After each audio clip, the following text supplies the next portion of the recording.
Breaking news as tens of thousands of Bank of America customers have essentially had their money stolen. That's right, you guys. Tens of thousands of customers from New York all the way to California now have zero balances in their Bank of America accounts. Absolutely shocking. Now, as of the recording of this video, the only announcement that Bank of America has given us is that there's some type of outage.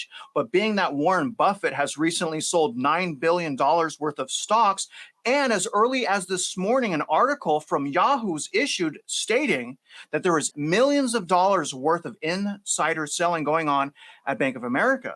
So I asked the question, maybe, just maybe, and Mitch Wexler is here to help answer these questions. Is this the start of a bank run?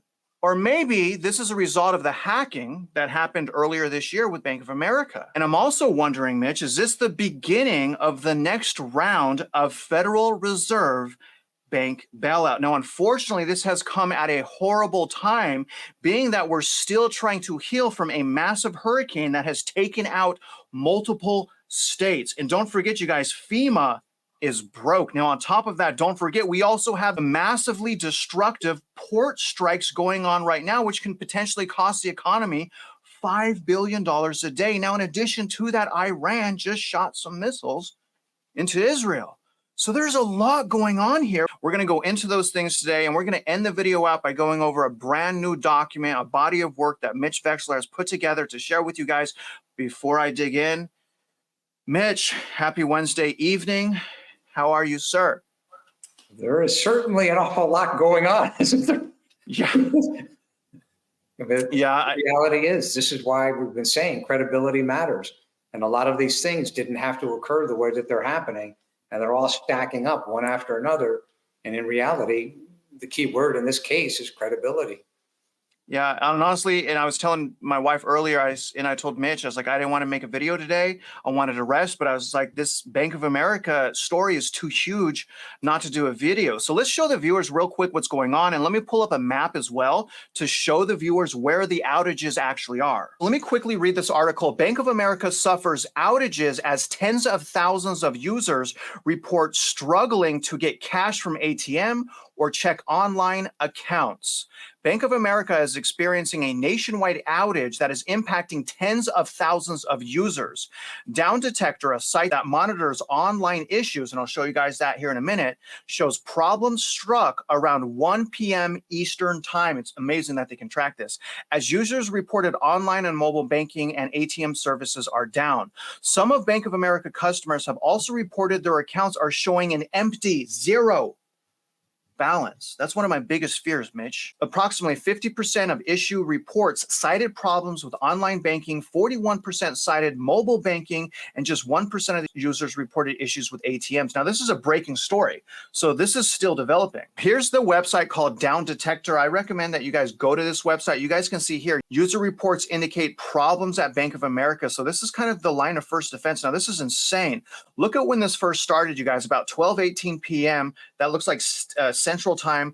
They had 19,369 reports, Mitch.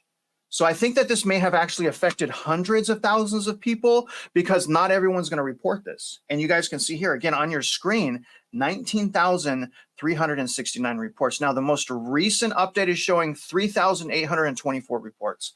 I mean, this is impacting. Look at, and when we go through here, you guys see again, here's 8,200, 19,000, 15, 11,000. I mean, they have got massive amounts of reports. They are flooding in right now, declaring that there is something drastically wrong. Take a look at the map here. When we go to Down Detector, they also have a map portion. You guys can see this is affecting really, really big metro areas: San Francisco, Seattle, Los Angeles, Phoenix, Dallas, Houston, of course, always Houston, Mitch. Oh, and you, look at, both of us are on here. Congratulations, Mitch. Hopefully you don't have a Bank of America account. It's also Tampa, Atlanta, Chicago, a little bit in St. Louis, Detroit, New York has a huge cluster here, Boston, Washington, but it's also showing these little areas right here. So in other words, this has spread. This whole outage, which has spread across the nation. My question for you, sir, and this is how I'd like to start the video and discussion. I'm just going to straight up say it, all right? And I'm going to bring up the reports with Warren Buffett selling his stocks, inside sellers selling their stocks. Is Bank of America broke? Depends what your definition of broke is, right? If you're going to depend on the federal government to come in and rescue you, as deja vu 2007, 2008, no. In reality, by absolute definition, probably, because based on all the math that we've been looking at and all these other problems at the federal level and the Federal Reserve itself, not having money, basically being bankrupt. So it's one problem after another. Will the Fed step up to rescue a serious problem? To be determined. But in reality, the liabilities in the case of Bank of America, that could actually be greater than the debt. So think of that one for a minute. CRE, Mitch, I mean, is this potentially result of, we'll get to the hacker part here in a second, and maybe the hacker is just a cover story, by the way. Do you think that, if Bank of America is broke, which we both know they are, depending on your definition, depending on anyone's definition that has any type of sane reasoning comprehension, would agree. But do you think most of the liability is in commercial real estate? No. The commercial real estate is a huge problem. There's no doubt. Office buildings are a big problem. Multifamily is suffering. The subdivisions at this point are suffering with inventories going up. Yeah, those are all big problems. It's what we can't see. It's the off-balance sheet cross-collateralization of the debts, because one bank through the repo will put their money in and say, okay, fine, we're putting our money in the overnight repo. So you've got ramifications here that we mortals can't really see what's going on under the hood. Yeah. And that, I believe, is actually bigger than the commercial real estate. So it's a function of what the portfolios are. In commercial real estate, so they take a write down 70, 80% on the office buildings, whatever it is. It's not sustainable, but I do believe that the cross-collateralization problems where one bank is guaranteeing another bank's loans, that's the kabuki theater under the hood. And if that has to get unwound, like I said, it's quite conceivable that the liabilities are greater than the debt. And I don't want anybody to be speculating on what they're doing under the hood, because we just can't see it. We know there's problems. And because if you read the Federal Reserve reports and you look at the Tier 1 capital and you study the balance sheet, on one hand, yes, it can generate money. On the other hand, the liabilities of the debt side are one issue. The liabilities of the cross-collateralization, where they're guaranteeing other banks' loans or other shadow banks' loans, that's the stuff we can't see. It's not an on-balance sheet. It should be an off-balance sheet, but you still can't see it. Well, let's talk about some of the things that we can see. Some of the things that we can see, Mitch, is that everyone seems to be selling their Bank of America stock. Warren Buffett, just to remind the viewers, with Berkshire Hathaway, keeps selling more Bank of America stock. Warren Buffett's Berkshire Hathaway sold more of its holdings in Bank of America, raising its total haul to nearly, you guys ready? $9 billion over the last several months. So this has been happening very, very quickly. Late Tuesday, the conglomerate said it further trimmed its stake in the country's second largest bank by 21.6 million shares, you guys, making approximately $862.7 million in profits from the sale. This is also interesting, Mitch, because this came out this morning, October 2nd. You guys see that right here, 7 a.m. So this came out, and then they had this glitch. So I'm a little suspicious. I'll get to that in a minute. This article title says it all. Insiders at Bank of America sold $4.1 million in stock, alluding to potential weakness. I want to ask you, Mitch, if you think this is the start of a bank run, because don't forget, we just had the second, third, and fourth largest bank failure happen last year. You guys remember Silicon Valley Bank's historical bank run. Mitch, without starting any type of panic, that's not what we're trying to do. Obviously, if people are going to hedge themselves, they have to become aware. But to the best of your ability, do you think that what is happening right now with Bank of America is the potential start of bank runs? We can't speculate as to what's going on. This could be an attack from a foreign government, and it would be one hell of an attack. But the reality of it is there are problems that we can't articulate at this very second. However, with that said, Bank of America if you look it up on the internet, has been in the target zone of problems for at least the last 10 months. So are those problems true? Are they speculative in nature? Nobody knows, but they are warning signs. And what happened here today, like you said, we don't want to cause anybody to start saying, pull your money out. However, we are on record on one of these videos stating that if you've got $250,000, you want to make sure you've got some FDIC insurance, even though the FDIC can't cover off very much, but whatever you get, you get. In other words, spread that money around so that you're not going to get smacked on any one bank. And to your point, no, I don't have any money in Bank of America, but don't panic. I am a little bit concerned at this precise second that the CEO of Bank of America hasn't come out and said, here's what happened to us. Yep. It's all fine. Everybody's accounts will be fine. We'll get it all straightened out. The fact that that hasn't happened at this exact moment, like prior to this exact moment, it's troubling.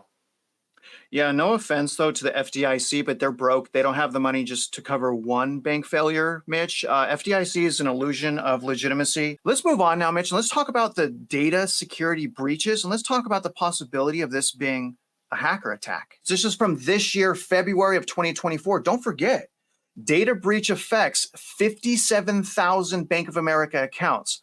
That's what they're telling us anyways. It's probably affected every single account. They're just telling us about 57,000. Again, February 13th, 2024. Mitch, to your point about their horrible customer service, it's like they want to create a bank run with their lack of communication. It's just like, just let our minds just run wild, right?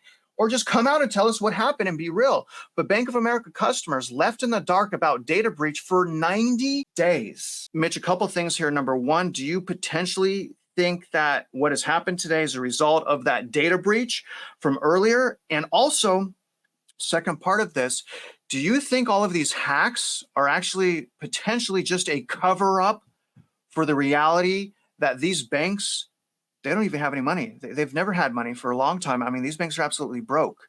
So maybe this is just a cover story, right? Maybe these hack attacks are just all nonsense, or maybe it's true. What do you think? More than likely they got hacked and it's caused problems with the deposit. You can look at the timing of the deposit. So it's obviously caused deposits with multiple accounts. Okay, that's fine. At some point, the truth is known. So anybody that was participating in a cover-up is going to end up in jail if that was true. So I don't think that that's really the problem here. But when we started this video, in reality, that key word, credibility, on everything you and I have been working on today since really early this morning, is the underlying key word. Why did the CEO or anybody from Bank of America not step up to a podium immediately and state, here's our problem? No problem. All the bank accounts will be fine. We'll put all the money back. Whatever went on, it'll be looked after. Calm the waters. Yet, so far, that hasn't happened. That's not credibility, and that looks bad on the bank. Do you think that this is the start potentially of the next government bailout? It may be coming in multiple directions based on what happened in all the ports. You know, that video we did yesterday was so on point because, like I said, you don't know where the next shoe that's going to fall off is going to occur. It could be the ports. So Bank of America is not nearly as big as the ports. The ports are bigger. That's a much bigger global problem. And Bank of America is not, yeah, you could say it's global, but not in terms of the size of the ports. You know what's interesting, Mitch? You know, if I were to kind of just step back and think about a non-bank, right? Non-bank is like they don't have money. See where I'm going with it? Isn't Bank of America non-bank? Well, what you're saying is a shadow bank, right? Or shadow, yes. Yeah, you're getting to the same point where I was, which is how's this money going to get paid back? Because based on what I've been reading, I think the liabilities are actually greater than the debt. You know, debt is one thing. The liabilities being greater than the debt, that's a whole different kettle of fish. Yeah, yeah. So, you know, at the end of the day, you guys, what we're really trying to say is be aware of the illusions. safety, safety, safety, maybe take a step back and hedge yourself. And I also want to give you guys a little bit of an Easter egg, and I'm going to give the mic to Mitch here in a second. We're going to end this video out. Obviously, you guys know that over the last about 2 months, I've teamed up with Mitch Vexler to help fight the property value fraud that's going on with the central appraisal districts, that's going on with the state comptroller. And he has actually put, it's really impressive, actually the last 8 years of his work, his body of work, into 4 pages. You guys, that document is going to be linked in the description. Access that document. He's going to read the first page of that document for you. We want you guys to download this. We want you guys to share it because we want you and everyone you know to become aware. We don't want you guys to be part of the rat race or confused or keep your head in the sands. Let's just play defense. Mitch Vexler, you ready to start reading the first part of that document? Yes, but before we do that, for those who can afford it and have a little bit of money in the bank, it may be a wise idea to have at least 3 months of cash on hand to be able to carry your household rather than leaving it stuck in a bank where you may and or may not have control of it. Best to have it hidden somewhere where you do have control of it.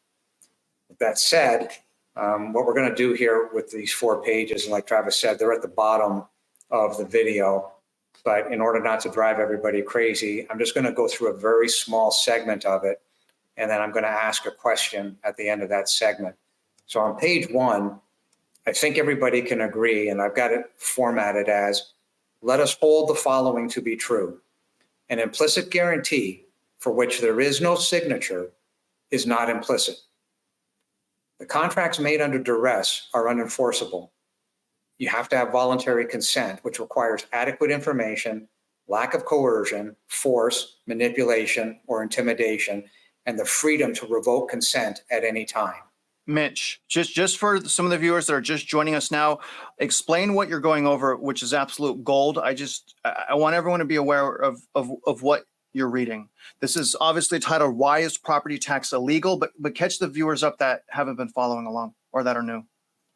Through all these videos, and there's been quite a series of them with Travis and some other great interviewers, people that are from the real estate world that were able to poke at me and ask questions and solicit answers. So over that time, which I'm very thankful for, I've been able to focus in on a question. And the question really is why is property tax illegal? Well, you have multiple issues, but that is what we're breaking down in this document. It's only 4 pages, but it really does cut right to the heart of the matter. And that's what we're going over here. So under C, if fraud is discovered, contracts are void. D, states and central appraisal districts across the United States have violated uniform standards of professional appraisal practice, that's USPAP, which in many states is a 3rd-degree felony, and that is for the majority of states. E, the states and central appraisal districts across the United States have violated mass appraisal standards, and that is in the majority of the states. F, states and central appraisal districts have violated state property tax code, i.e. 2301B and 2301E in Texas. And clearly that's not all inclusive because, you know, under one of our videos, we have a 10-page document called violations. G, states, taxing entities, i.e. school districts, central appraisal districts across the United States have violated the state constitutions, uniform and equal in Texas, and as far away as California with the Board of Equalization. H, pay your taxes or we'll take your property.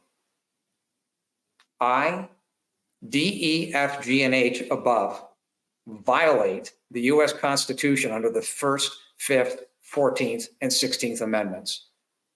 J, all of the above equals state and federal RICO crimes throughout the majority of the states.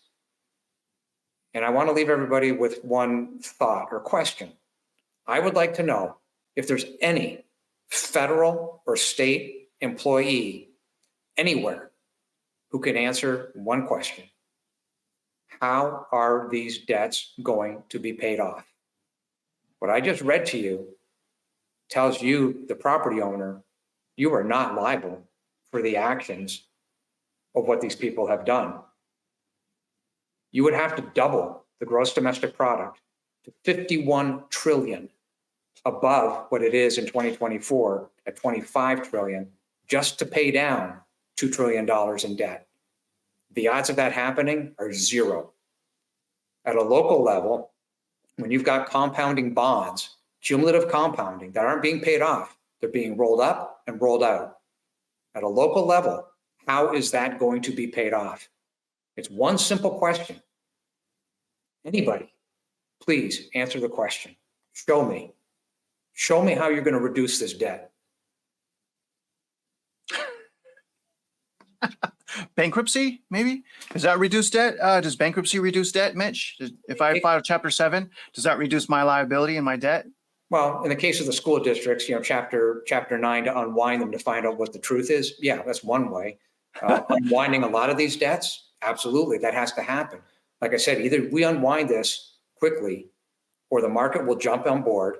And when it does, we will wake up one morning and you will see the market down massive. I just wanted to say this. So you guys have heard it here first. I suspect we're going to see, I don't know this for sure, but in my gut, I suspect we're going to see a lot more of these outages and these hacks.